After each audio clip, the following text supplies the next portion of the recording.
अगेहियो तोरे लभर ससुर के खबर नहीं छुपाएंगे। अगेहियो तोरे लभर ससुर के खबर नहीं छुपाएंगे।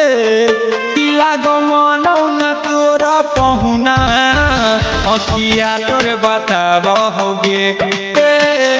मनो न लागो सजना अखिया तोर बताबोगे। आज दिनो दिनो तोरा चेहरा के निखार भागल जाओगे। लागो मनो न तोरा सजना अखिया तोर बताबोगे। मनो न तोरा सजना अखिया तोर बताबोगे।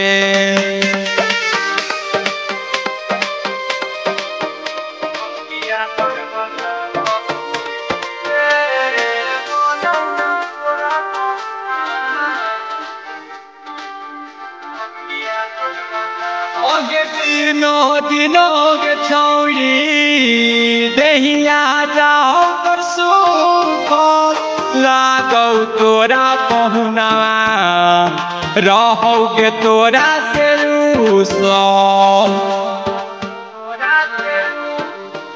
अगे दिनों के छौरी दहिया जाओ कर सुख लागो तोरा पहुना रहोगे तोरा से रूसल। आगे प्यार के बतिया छौरी तोरा से नहीं बतियाबो की गे। आगे प्यार के बतिया छौरी तोरा से नहीं बतियाबो की गे।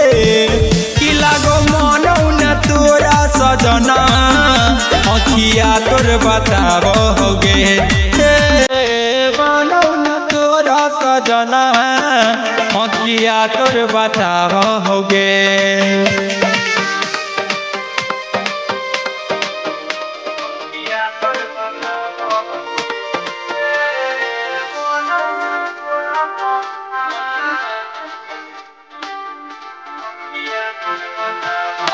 पहले छौरी बियाहवा मिलो नहीं तोरा खुशी।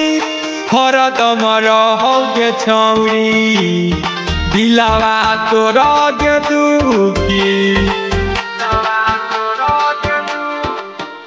आगे तोरी के छौरी बियाहवा मिलो नहीं तोरा खुशी। हरदम रहोगे छौरी दिलावा तोरा के दुखी। आगे से खरो दीवाना के तोरा ऊपर तरस आओगे। आगे गोलू गरदा के छौरी तोरा पर तरस आओगे।